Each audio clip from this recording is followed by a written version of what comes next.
It was the scoop of the century. Wikileaks lifts the curtain on the secret communications between Washington and the diplomats that we have stationed all over the globe. I'm not aware of any release of information in human history comparable to the amount that was released via Wikileaks. These were cables that showed a superpower's secret thoughts. It was hard for me to look Secretary Clinton in the eye when she'd say, "How did this happen?" 250,000 US diplomatic messages apparently stolen by one of their own soldiers. Turned into a global sensation by a whistleblowing website and its controversial founder, Julian Assange. I like crushing bastards. I think every diplomat around the world will have had one overriding thought. Thank God it wasn't me, and thank God it's not us. In the first in-depth television analysis of the secret cables, we lift the lid on how the world's greatest superpower does business and how it gets what it wants.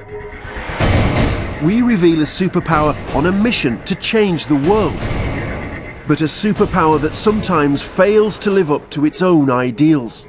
It's a complete outrage. Diplomats stepping in to attempt to obstruct the course of the criminal investigation. Over a year has passed since the leaking of the cables. Now we assess what the impact of the leak has been in the US and beyond. And we ask, can American diplomacy ever be the same again? They don't trust you anymore. Many of them don't, and it will take a long time, I think, to recover that trust.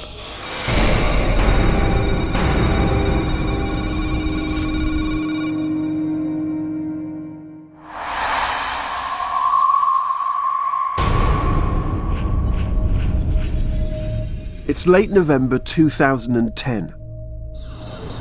Two journalists arrive at the US State Department in Washington, D.C., the enormous ministry that controls America's relationship with the rest of the world. They're not here for a friendly chat. They're about to blow the lid on America's diplomatic secrets. There's maybe a dozen senior officials, and behind them, at least a dozen more minions taking notes on laptops and so on. And they represented not just the State Department, but all of the intelligence agencies and the Defense Department. And they did not look happy. The US State Department was facing a crisis unlike any other. 250,000 internal messages, or cables, between Washington and US embassies all over the world had found their way into the hands of the whistleblowing website Wikileaks, and from there to 5 major newspapers. Their message at the opening of the meeting, in uncertain terms, was, "You've been given stolen material, classified material. There would be grave consequences if you published any of it."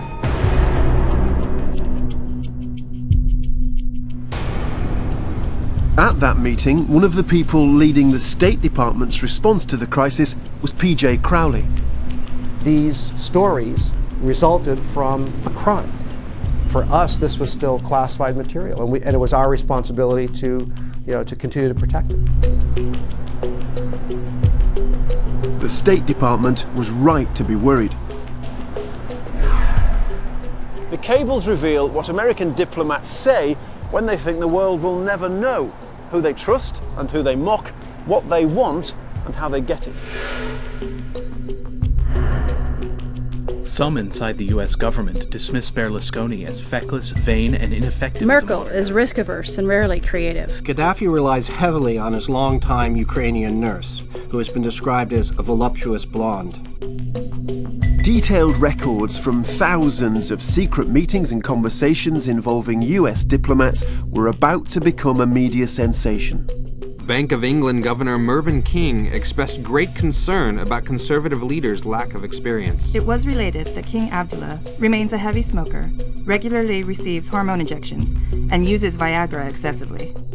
Here were records of American diplomats' secret plans and strategies, their uncertainties and fears.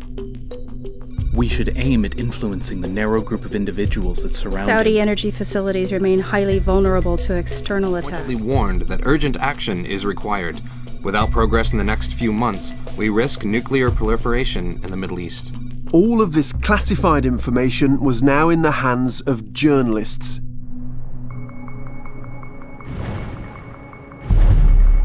In Washington, there was panic.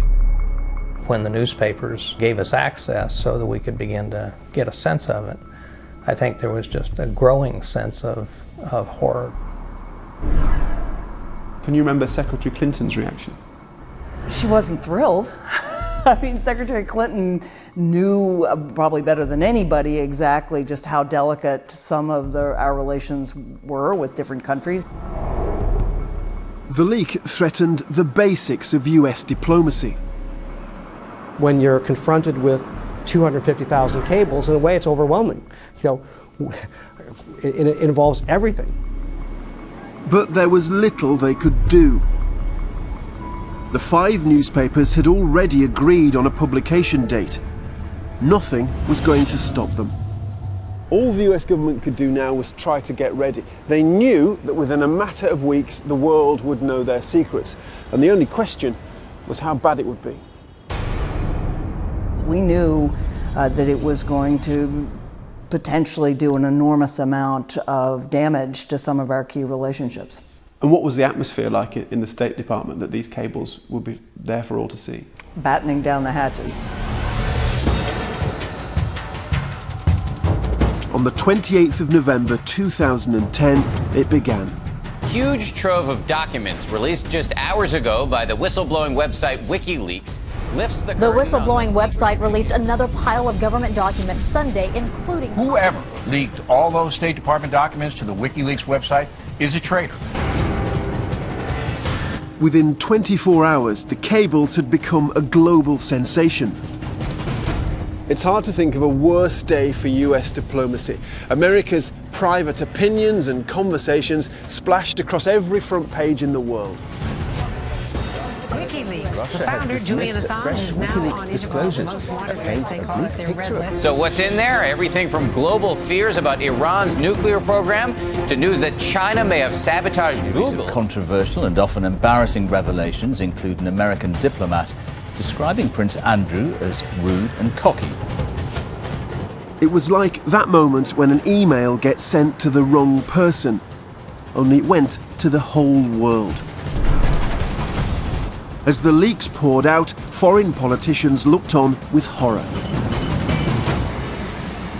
I think every diplomat around the world will have had one overriding thought: thank God it wasn't me, and thank God it's not us. There is nothing brave about sabotaging the peaceful relations between nations on which our common security depends. In the weeks after the leak, the US Secretary of State Hillary Clinton travelled the globe saying sorry.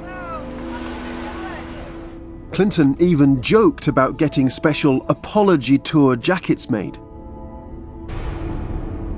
But in some parts of the world, the fallout from the leak would be unstoppable. We had to pull our ambassador out of Libya, for example, because thugs were making threatening gestures to him.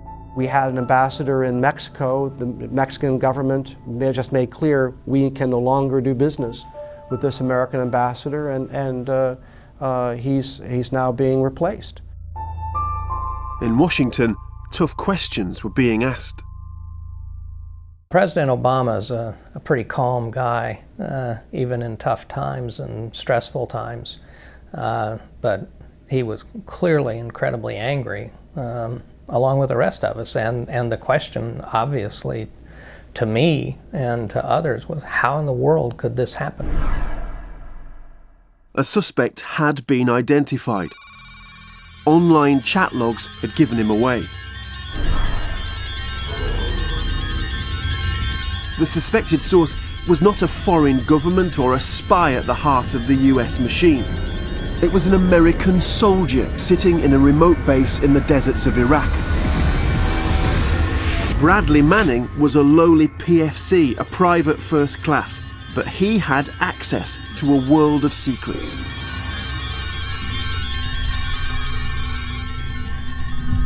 We live in a world now when a 20-something PFC in the American Army can cause diplomatic damage of biblical proportions. An enormous flaw in US military security had left American diplomats and the US State Department compromised. The State Department security was actually tighter than military security in this instance. So there was anger, disappointment, a feeling that this simply should not have happened. Is it embarrassing to you personally that it came out of your department? Well, of course, and it was hard for me to look Secretary Clinton in the eye when she'd say, "How did this happen?" And because it did come out of the Department of Defense. It came out of a military installation. As the cables made headlines around the world, some in America were demanding a tough response. For them, the leak was the ultimate crime, and Bradley Manning a traitor. What do you think of Bradley Manning? I think he committed treason. I think he should be prosecuted to the fullest extent of the law. What does that mean? Well, treason is the only crime defined by our Constitution, and it says treason shall consist only of levying war against the United States or in adhering to their enemies, giving them aid and comfort. And he gave our enemies a lot of aid and comfort. So what should happen to him? Well, he should be prosecuted, and if he's found guilty, he should be punished to the fullest extent possible. And what is that? Death. You think he should be killed? Yes. The leak had rocked America and created a global sensation. The superpower had shown it wasn't in control of its secrets. It's now over a year since the first cables were released. So what has been the real impact of the leaking of these documents? And what have the cables really told us about how America does business in the world? The fallout from the secret cables was more than just damaged trust or lurid headlines. We found places where some believe that the cable release itself changed countries.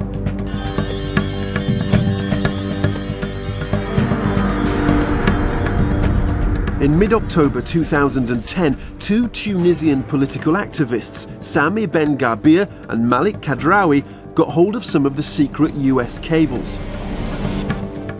At the time, Tunisia was ruled by a dictator, President Ben Ali. Someone got the cable and they gave me a bunch of Arab leaks around 300 cables. Sami Ben Gabir called and he told me that I have a bomb. So I opened the file and I started reading. Inside the cables were damning reports written by the American ambassador about the dictator Ben Ali. They showed the extent of his regime's corruption and excess. Corruption in Tunisia is getting worse. Whether it's cash, services, land, property, or yes, even your yacht, President Ben Ali's family is rumored to covet it and reportedly gets what it wants.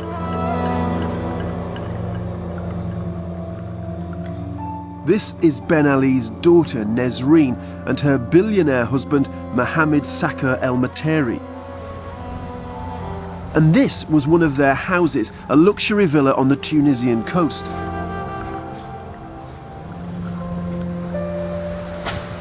So this villa's obviously been smashed up by looters. But this place inspired one of the most infamous cables to come out of Tunisia. The American ambassador was invited here for dinner, and what he found, the wealth and the opulence, astounded him.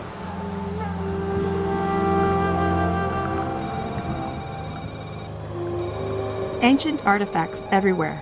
Roman columns, frescoes, and even a lion's head from which water pours into the pool. The opulence with which El Materi and Nesreen live and their behavior make clear why they and other members of Ben Ali's family are disliked and even hated by some Tunisians. The excesses of the Ben Ali family are growing. So this cage is very, very famous in Tunisia, and it's all because of the cables. This is where Ben Ali's son-in-law kept his pet tiger. And from the cables, we're told that at a time when there were people here in Tunisia who couldn't afford to eat, This animal was fed 4 chickens a day.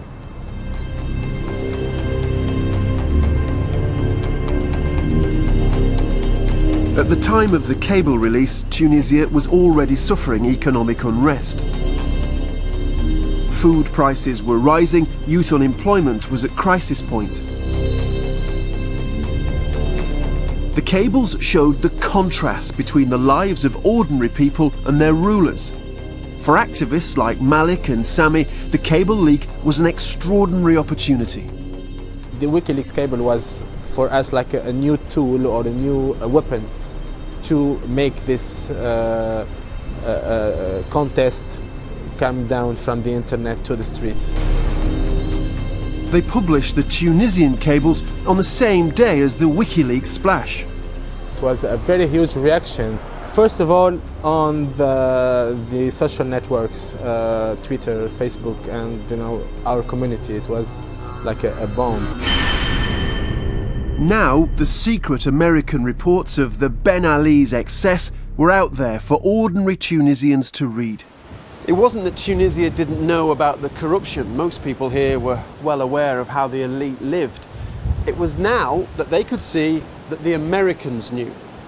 Ben Ali was a president who made an awful lot of his relationship with the United States, but the cables show that the Americans knew him for what he was. They were critical and they were disparaging.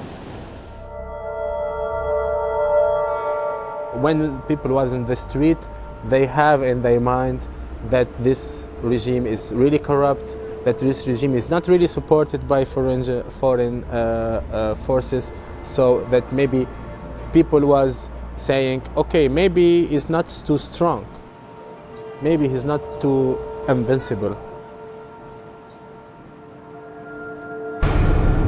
And senior ministers in Ben Ali's regime saw the cables were having an impact.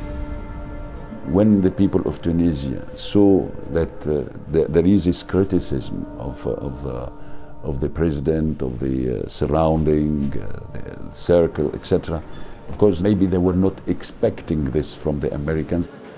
So what difference did that make? I think it did encourage people to speak in a more open and louder way. This is, in my opinion, there is no doubt. The regime tried to block the websites carrying the cables. They failed. The secret documents helped fuel a mood of change in Tunisia. We published them on November 28th and the revolution started on December 17th. It's 2 weeks.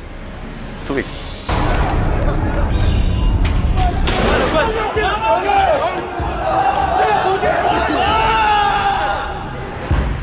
The revolution began when a young Tunisian, Mohamed Bouazizi, set himself on fire in protest at his mistreatment by the regime.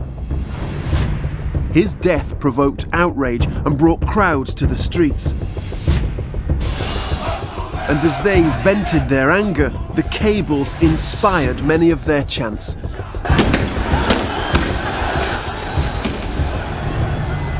We see during the revolution some slogans talking about the content of these cables, making reference to the very rich life that those people are living and the role of the state. A lot of people was referring to these stories.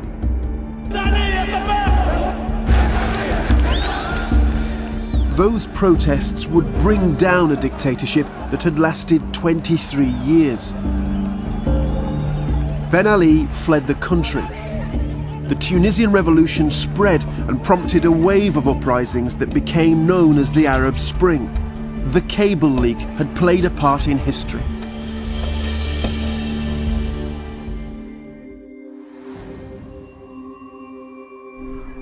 But what about America itself? What do the cables reveal about the superpower? We've spent months analysing these documents. They show how America's diplomats try to get what they want, how they gather gossip and how they use it, how they deal with their enemies and what they say about their friends when they think no one's listening.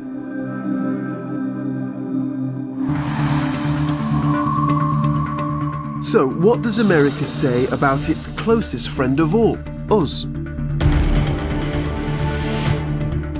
two countries have fought alongside each other in Iraq and Afghanistan, but the cables reveal harsh US criticism of the British military. A secret document from December 2008 offered a bleak assessment of British capabilities. The British are not up to the task of securing Helmand. It forced Hillary Clinton to offer yet another apology. I personally want to convey to the government and the people of the United Kingdom both our deep respect and admiration for the extraordinary efforts and our regret if anything that was said by anyone suggests to the contrary. And the secret documents show the Americans were hearing concerns about our political leaders. In February 2010, the governor of the Bank of England, Mervyn King, and the US ambassador in London discussed the then Conservative opposition. This is the cable that followed. King expressed great concern about Conservative leaders' lack of experience. Cameron and Osborne have only a few advisors and seemed resistant to reaching out beyond their small inner circle.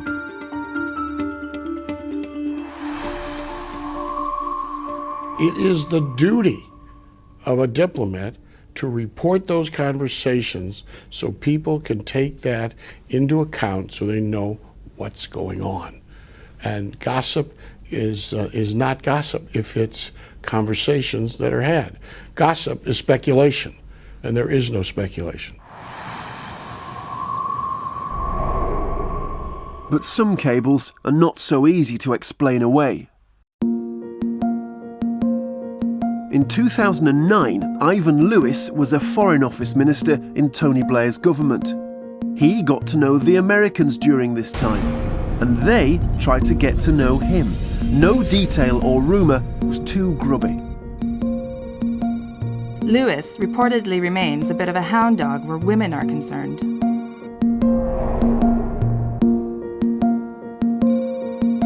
Contacts who know him well report he has manic depressive tendencies. He's very up one minute, very down the next, and at least one Foreign and Commonwealth Office colleague has described Lewis as a bully.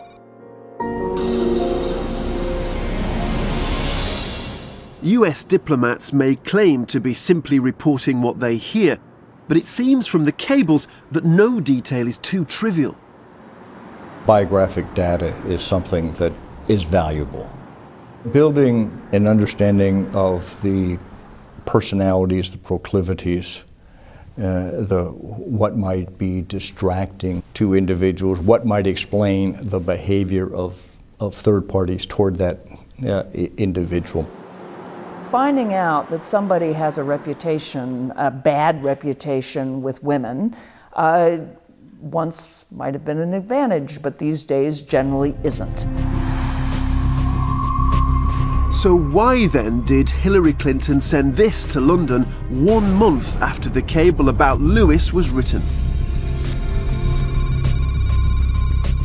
Washington analysts appreciate the excellent background and biographic reporting on Ivan Lewis. Cable regarding Lewis's bullying, possible depression, and scandals, as well as comments on the state of his marriage, are particularly insightful and timely. We contacted Mr. Lewis, but he didn't want to comment. As for America's diplomats, well, the cable speaks for itself. Dirt and gossip, even on America's closest friends, goes down very well in Washington. Gossip can reveal information about people that shows their strengths and weaknesses. Just like politicians use it, it doesn't mean that you believe everything, but information is information.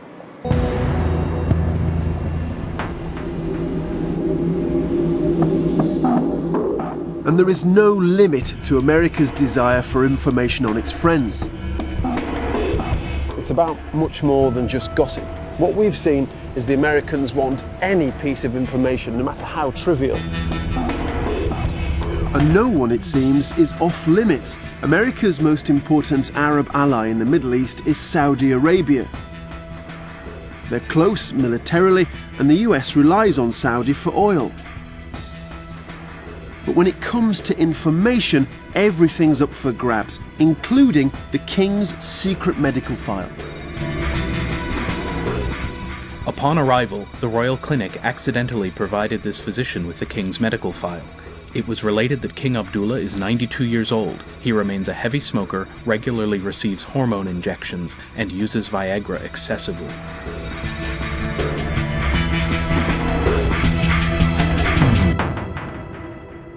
It looks like US diplomats behaving like tabloid hacks, anything to get the story. But this has a serious side. There have been cases in which elderly rulers, members of ruling families, quite literally in the case of Viagra, have died from a stroke, from an overdose of Viagra. So it's, we laugh about it, but in fact, as a medical question, it's serious. The cables seem to bear this out. The Saudi Arabian government has always kept close hold any personal information on royal family members.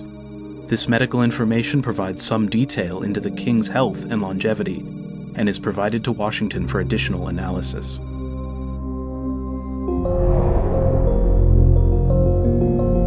The cables are a snapshot of America's vast information-gathering machine. But again, what's most revealing is the sort of behaviour that's officially demanded, even of US diplomats at the United Nations. Diplomats are not spies, which is why the US didn't want the world to see these secret requests. Reporting officers should include as much of the following information as possible: credit card account numbers, frequent flyer account numbers, work schedules, and other relevant biographical information. This seems pretty clear. The Secretary of State requesting US diplomats to do their best to collect personal and private information on foreign diplomats at the UN. Even the Secretary General and members of the Security Council were targeted.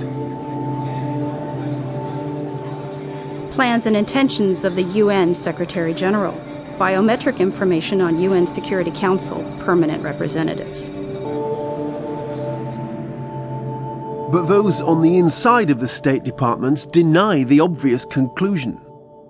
Should we view diplomats as effectively spies as well? No. Why? They're not. They're asked to spy in that cable. That doesn't mean they do. But for those outside of the US government, that secret cable was disturbing. What I think is troubling is here were American diplomats, in a sense, asked to do the spade work of spying and collect this kind of data on their counterparts. And I suspect that's been very damaging to the relationships of trust and confidence and friendship that they would have been trying to develop with people from other countries.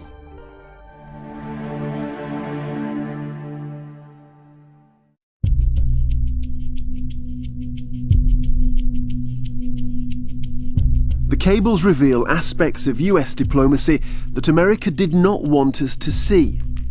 But the real story of the cables is more complicated. These secret documents show US diplomats apparently trying to do good. In country after country, even behind closed doors, they're raising issues like freedom, democracy, and human rights. The Assistant Secretary stressed the importance of human rights to the U.S. Deputy government. Secretary of State stressed U.S. government concerns about the deteriorating human rights situation in Vietnam. We should take every opportunity to promote sustained democratic change in Burma. And yet, the cables show a real tension in American diplomacy. The US wants to spread its ideals across the world, but struggles to reconcile this with its other interests, like protecting some of its unsavoury alliances. September the 11th brought this tension to the fore. We're really talking about what happened after 9/11. You have this attack. The question that then arises is, what happened? Why? What produces this? And the answer that President Bush came to in his own mind was Repression produces this. The embitterment of young people who have no place to go politically in their own countries, which are very oppressive dictatorships. And the antidote, therefore, is what he called the freedom agenda, the expansion of democracy.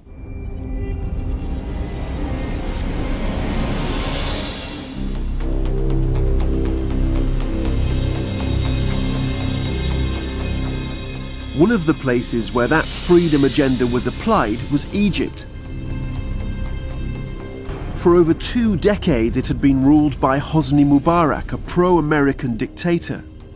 The Americans were giving him $1.3 billion in military assistance every year, but the cables show US diplomats were also pushing for reform. We do not have a silver bullet, but we can press reforms that will lead inexorably to the death by 1,000 cuts of Egypt's authoritarian system. The cables show that the US push for greater freedom in Egypt reached into Mubarak's home, targeting his son Gamal and his wife Suzanne. We should aim at influencing the narrow group of individuals that surround him, including Gamal and Suzanne Mubarak. One man came to symbolize America's drive for change, Ayman Noor. Noor had challenged Mubarak for the Egyptian presidency in 2005. 4 months later, he was convicted and imprisoned on what the US believed to be trumped-up charges.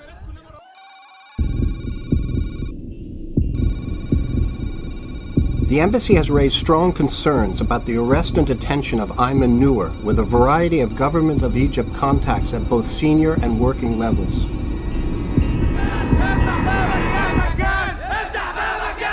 مبارك عاش 30 سنة ويقدم نفسه باعتباره البديل الوحيد أمام الغرب وأمام الأمريكان في مواجهة المتطرفين والإرهابيين. كان لابد من القضاء على فكرة البديل كي يظل مبارك أو الإرهاب، جمال مبارك أو التطرف.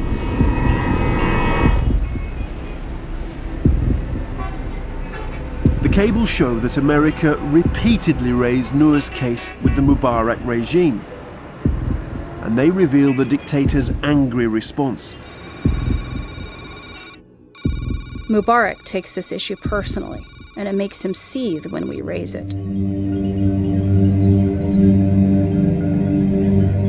Nabil Fahmy was Egypt's ambassador in Washington during the Bush years. The Ayman Noor issue was impacting on Mubarak's dealings with the US. Reference to specific cases annoyed him quite a bit. How he reacted towards the US and the administration generally, he did not come back to the US in Bush's second term. Not once. America's push for reform, pursued privately and publicly, was poisoning relations. When the Americans linked the war against terrorism to democracy promotion, it really complicated things, and it personalized the tensions between the two presidents, in particular President Bush, George W. Bush, and President Mubarak. Mubarak resents and ridicules the US reform agenda. The cables show US diplomats warning this pressure for reform had pushed the relationship between America and Egypt to a new low. US and Egyptian differences over the pace and direction of political reform have drained the warmth from the relationship on both sides. But the Americans needed Mubarak. US security interests depended on the alliance. The Suez Canal was an artery for American military operations around the world, and Egypt's peace deal with Israel had helped preserve a kind of stability in the Middle East. This was a dilemma at the heart of American diplomacy, and it's captured in a cable.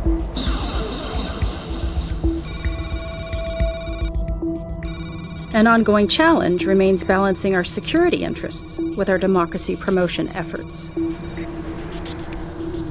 A long friendship, a partnership with Egypt against terrorism, an Egypt under Mubarak who by any measure would be more forward-leaning with regard to Middle East peace than an Egyptian government that was more reflective of the Egyptian street. And then over here, you just had the raw demands of democracy and representative government. These are hard choices. The Americans weren't the only ones facing hard choices. British ministers also had conflicting feelings about Mubarak. President Mubarak was president of Egypt. We all dealt with him. That didn't mean that we supported what he did either on the economy with his family or on the human rights, but he was clearly seen as a critical ally, both by Israel and the Palestinians, on the issue of Middle East stability and peace. Therefore, he was a very important player for us as well. In 2009, a new American administration chose a new approach. President Obama decided it was in America's interest to warm relations up with the Egyptian dictator. The Bush administration had gotten to a point where relations with Egypt were very, very frosty. And we concluded that we needed to engage the Egyptian government much more broadly to be able to advance any of the values that we held and that the Bush administration held. I really consider President and Mrs. Mubarak to be friends of my family, and so I hope to see him often here in Egypt and in the United States. The cables reflect this new stance. President Mubarak understands that the administration wants to restore the sense of warmth that has traditionally characterized the U.S.-Egyptian partnership.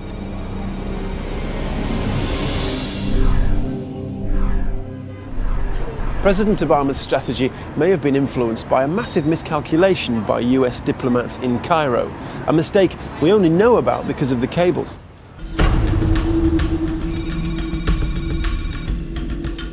There will be no orange revolution on the Nile on Mubarak's watch. For years, the thrust of advice coming from America's diplomats in Cairo was that there was no chance the Mubarak regime would be toppled. If you look at the Arab world, nothing, it seemed, ever changed. I mean, there was no regime change except when the Americans invaded, as in Iraq. Kings were not overthrown. Fake presidents were not overthrown. It looked as if things were had been stable for decades and were going to remain stable. But we can see in the cables that the Americans were warned that Mubarak's regime was under threat. A prominent opposition activist, Ahmed Saleh, told them of plans to make 2011 the year of change. He met with US embassy officials and the details were wired back to Washington. Saleh claimed that several opposition forces have agreed to support an unwritten plan for a transition to a parliamentary democracy involving a weakened presidency before the scheduled 2011 presidential elections. I was telling them that we are trying, we are planning, and we are going to do a revolution. And if non-violence fails, there is only one alternative left, which is violence. But you were flagging up to the Americans that change was coming. Of course. I wasn't sure that Mubarak is going to go, but I was sure that we will be attempting to launch a revolution in 2011. In fact, the cables show the Americans were out of touch here in Egypt. The information gathering process, that was working. What was failing was the interpretation. After the meeting with Saleh, this is what the US ambassador in Cairo cabled to Washington. The stated goal of replacing the current regime with a parliamentary democracy prior to the 2011 presidential elections is highly unrealistic. The events that happened here in Tahrir Square, the Americans just didn't see coming. They couldn't imagine that the Egyptian people could rise up against the dictator. But rise up they did.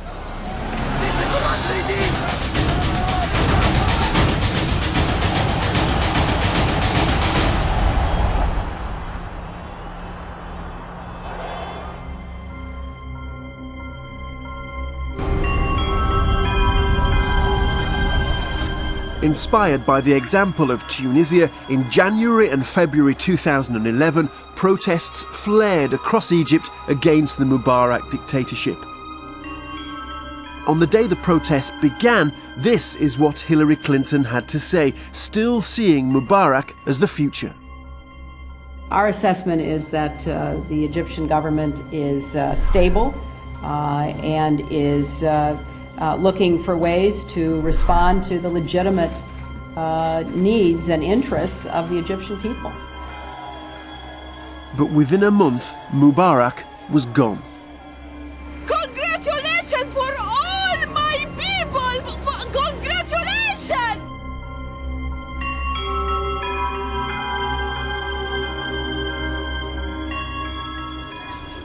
When Hillary Clinton visited Tahrir Square, some of the democracy activists refused to meet her. هيلاري كلينتون لم تكن تستوعب أن الشارع المصري قد تغير، لم تستوعب أن المصريين أخذوا إرادتهم لم تعد مصر ولاية أخرى. كانت تتحدث بنظرة متعالية، لم يكن من السهل علي تقبل هذه النظرة وأن أقابل سيدة وزيرة الخارجية الأمريكية.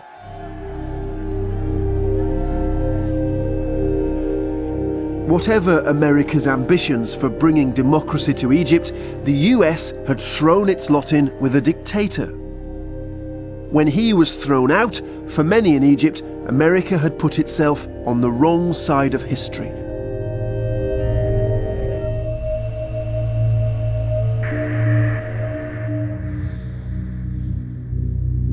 Failed efforts to spread democracy and cosy alliances with dictators are recurring themes in the cables.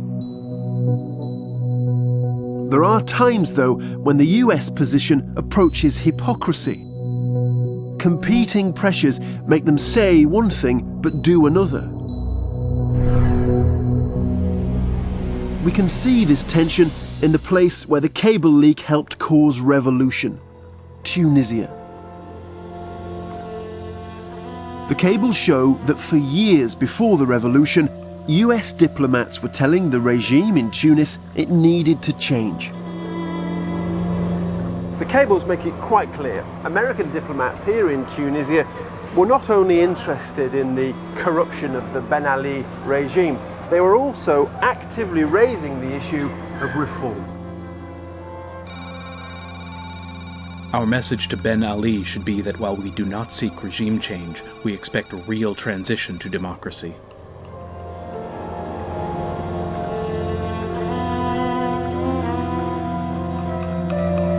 And yet, in spite of these efforts, many in Tunisia are not convinced that the Americans paid any more than lip service to reform.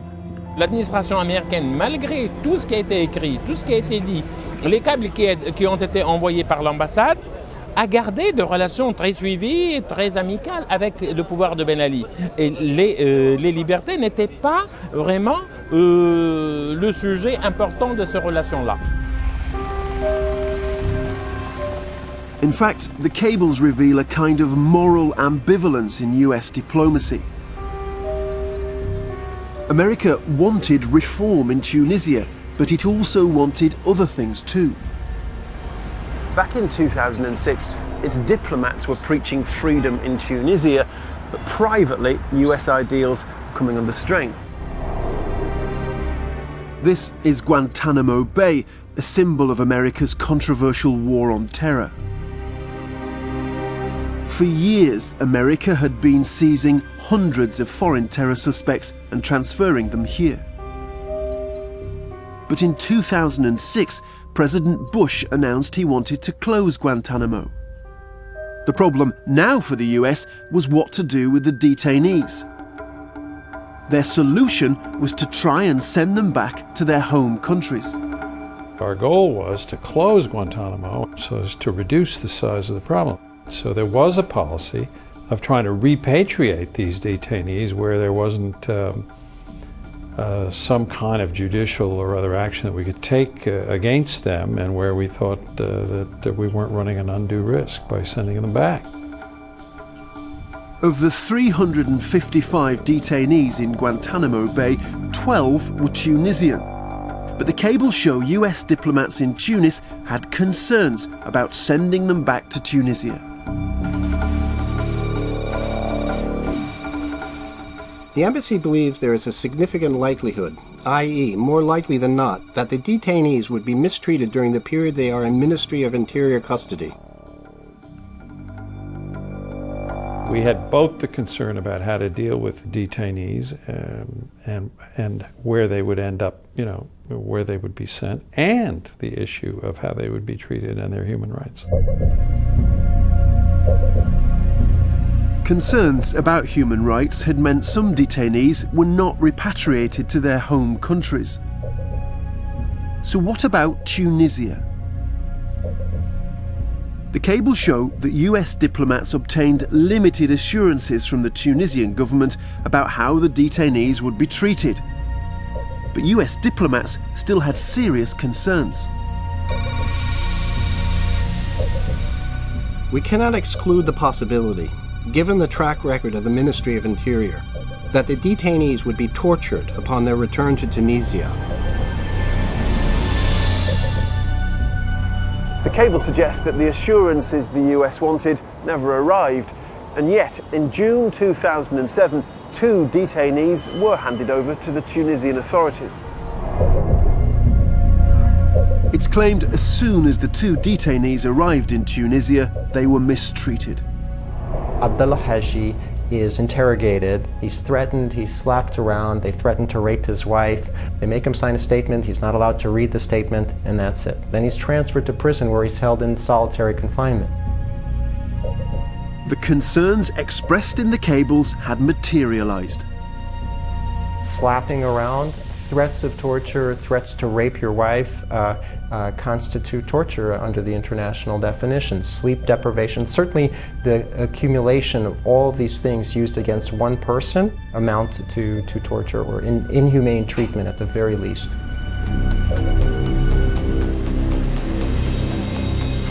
We asked the State Department about the case. They refused to comment, but the conclusion seems clear.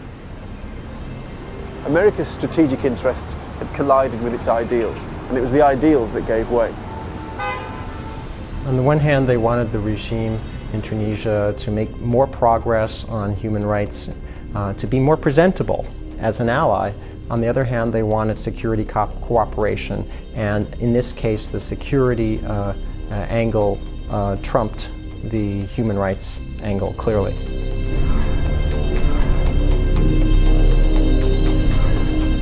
This may be the real story of the cables, a superpower on a global mission to spread democracy and freedom, but struggling to live up to its own ideals. Guantanamo Bay highlighted this tension. But for US diplomats, America's controversial war on terror brought yet other challenges. The cables reveal how they deal with the worst allegations against their government. Cables shed new light on some of the darkest secrets of US foreign policy, and not just in Tunisia. After 9/11, the Americans were using tough new measures. They were seizing terror suspects off the street and shifting them to interrogation centres in secret foreign locations. It was called rendition. We live in the real world. We had certain tools that were offered to us by our government that the Attorney General said was lawful, and it was our responsibility, American Intelligence Service, the American Armed Forces, to carry out these directions to the best of our ability.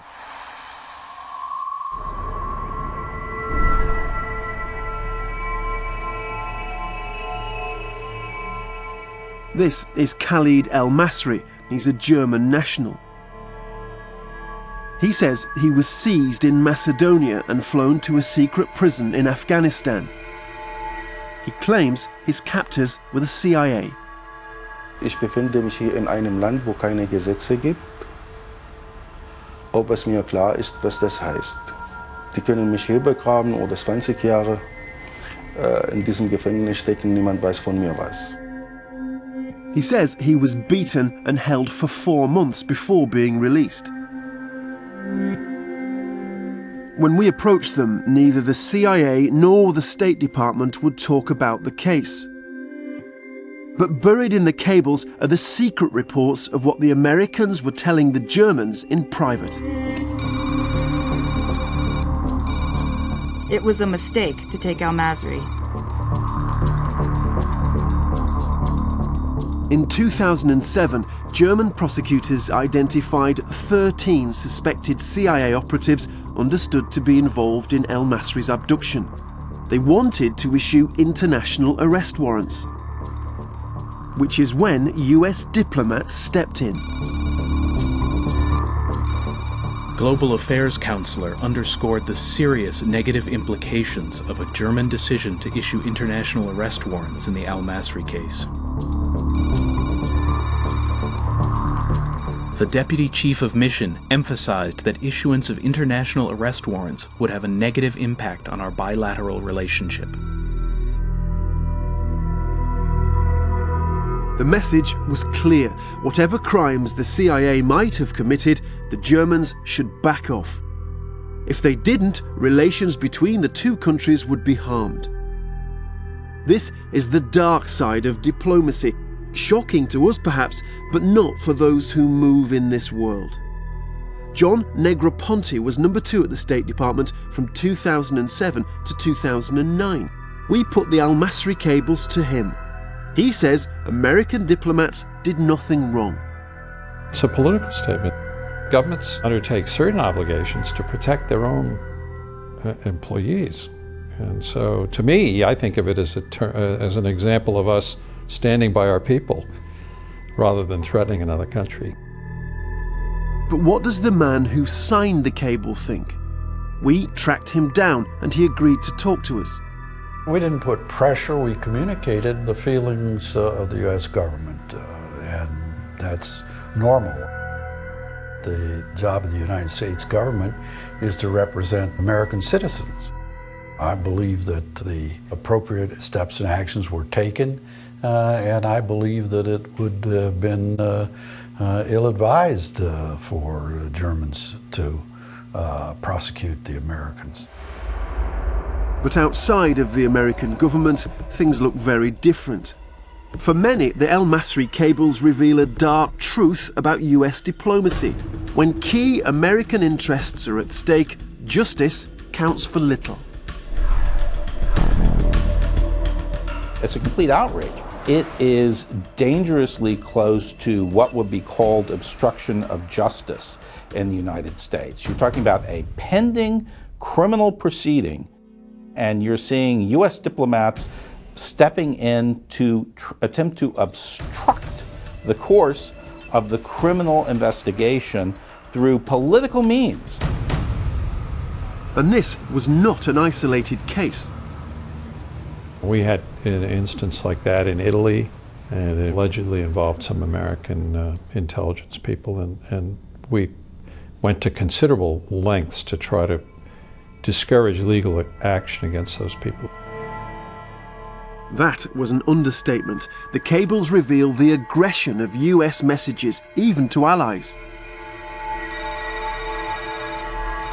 The ambassador explained to the Italian undersecretary that nothing would damage relations faster or more seriously than a decision by the government of Italy to forward warrants for arrests of the alleged CIA agents named in connection with the Abu Omar case. We have a government running around saying the rule of law is our banner, and that's what we seek to promote in the world. In fact, we're seeing some of the same diplomats who run around with that message working overtime and working very aggressively to try and suppress the rule of law. So what are we to conclude about the world's greatest superpower from the cables? For America's most senior officials, the real revelation of the cables is America's integrity. I think that if there's a big surprise out of all of the Wikileaks documents, it is how few inconsistencies there are between what we were doing and saying privately and what we were doing and saying publicly. Many of my friends, particularly in Europe, have the view that the United States never means what it says. And in that context, a lot of these cables show that diplomats really are working behind the scenes to push governments either on behalf of individual political prisoners or pushing them towards social or political reform, or simply being very honest back home in a way that maybe they don't expect. But as we've seen, the real story of the cables is much more complicated. America may want to make the world a better place, but this sits uneasily with America's unsavory alliances and narrow self-interest. The cables show that when it comes down to it, all too often, it's the ideals that give way. We see a struggle between the world of the CIA and this counterterrorism effort versus the sort of general diplomatic mission, the mission of promoting democracy and the rule of law. And what we see is that there's no reconciling these two things. They're starkly at odds. Now, over a year has passed since the cables were released.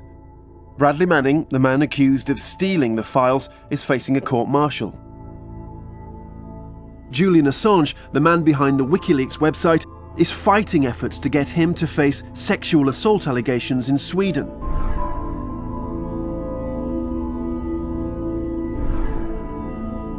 But what effect has the leaking of the cables had on US diplomacy? Has it changed the way US diplomats do business? Those on the inside say the damage is real. I found in my travels, for example in the Middle East, whenever there was a big meeting and note takers, the other side would just speak in platitudes. And the only time I could get real candor, have a real conversation, was when I was meeting with a foreign leader privately, one-on-one. So this is a direct consequence? Absolutely. They don't trust you anymore? It will, many of them don't, and it will take a long time, I think, to recover that trust.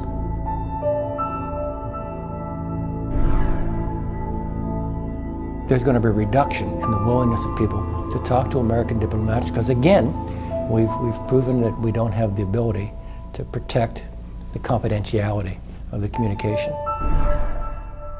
And in the world of intelligence, they foresee other changes. If information and trust are lost, espionage and spies will have to fill the gap. Everybody who's used this information will have less to work with. That will mean the need for greater reliance on some of these things on clandestine collection. The US government claims it's tightened up the way it shares its confidential information. But can the secrets of the superpower ever really be safe again? Trust and faith in the confidentiality of American diplomacy has been severely dented. It's reinforced for everybody who was already cautious about Americans' ability to keep secrets. And for those who had not been burnt before, they've sure been burnt now.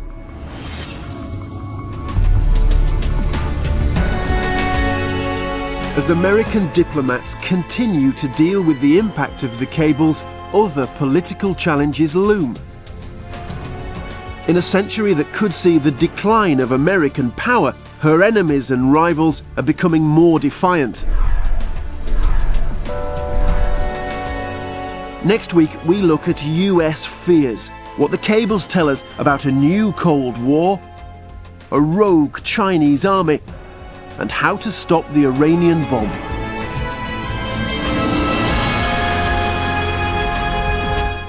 The Secret Life of a Superpower continues at 9 next Wednesday. Later tonight, another fascinating Storyville documentary on the world of women's cage fighting at the new time of 11:30.